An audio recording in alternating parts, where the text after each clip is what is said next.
Hey everyone, and welcome to the next Pokemon Productions video game review.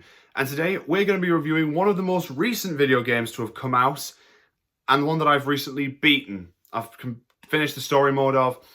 It's one of the most recent games to be released as of now. Came out a few weeks ago, actually it was last month. Today I'm going to be reviewing the latest entry in the Resident Evil series, Resident Evil Requiem. Now as you can see, I have got the deluxe edition on PS5. So I'll just show you right off the bat that this is actually in a sleeve case. And the deluxe edition is a steelbook. It's actually a steelbook case, which is a bit similar to that steelbook that I got with the deluxe edition of Mighty Morphin Power Rangers Rita's Rewind. Except this time, instead of some cool collectibles, you get the game in the steel case. In the steelbook, sorry. So that's really cool. This is officially the second steelbook case that I've got. But anyway, this is the latest entry in the mainline Resident Evil series. You can basically call it Resident Evil 9. Essentially, the Q became a 9 in the titles and such. So I'll read the back of the box, just like we do all the time. Requiem for the dead. Nightmare for the living.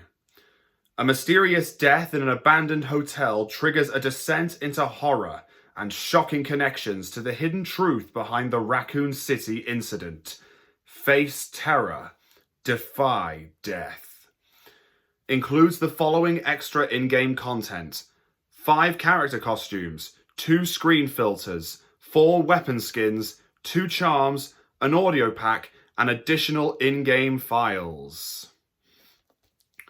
So yeah, this game is the latest in the Resident Evil series, and I don't think this is a coincidence, you guys, but this came out in this year, 2026, which is Resident Evil's 30th anniversary.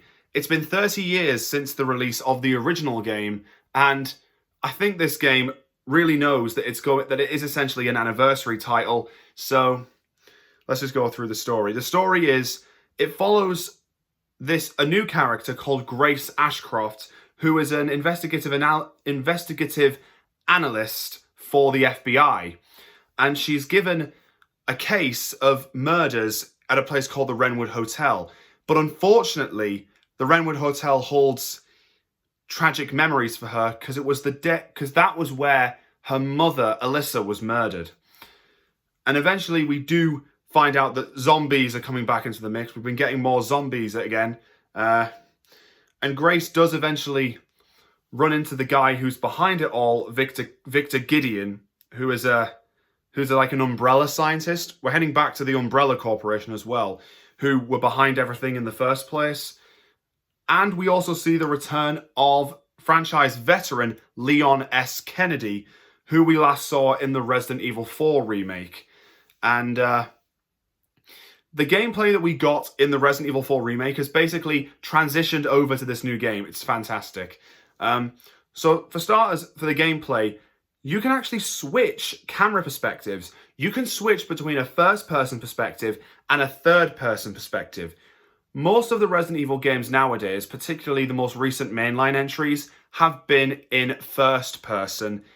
But my playthrough of Resident Evil Requiem was strictly in third person because I think it basically makes the whole thing a lot less horrifying.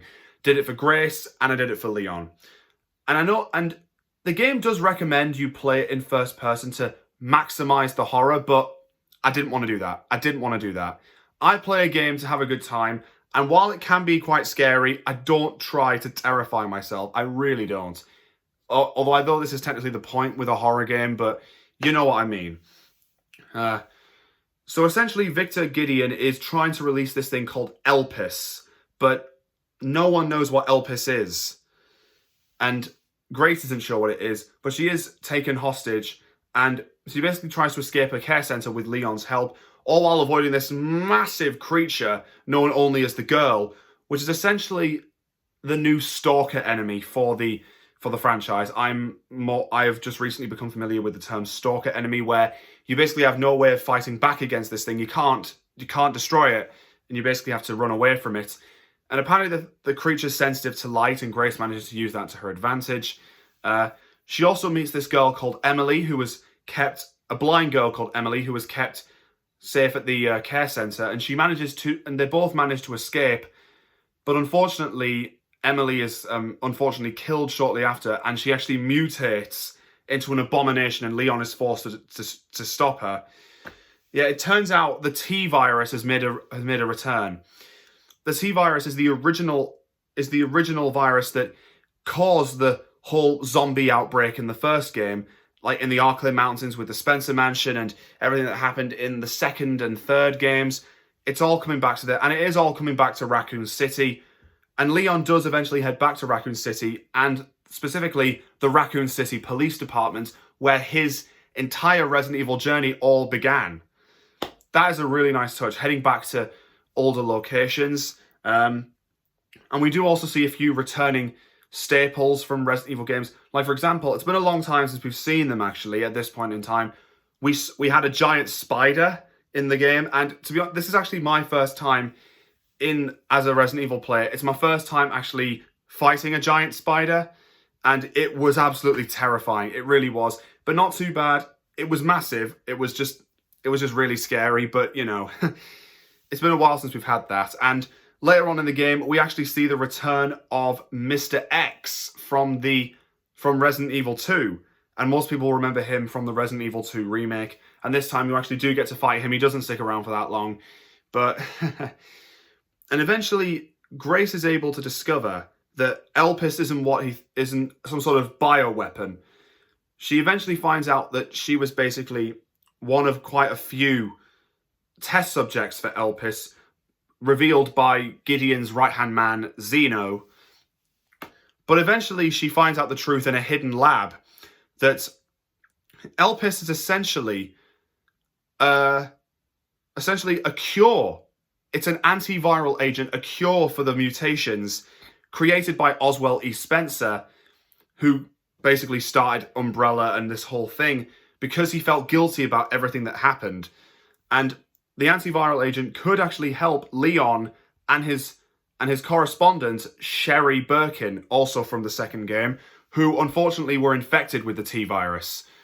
And right at the very end, you do something that I wasn't expecting. You choose endings. You can choose to either destroy Elpis or release it. If you choose to destroy it, then the facility all collapses, and Leon is unfortunately killed, but Grace comes out unscathed. Yeah, they actually killed Leon in one of the endings.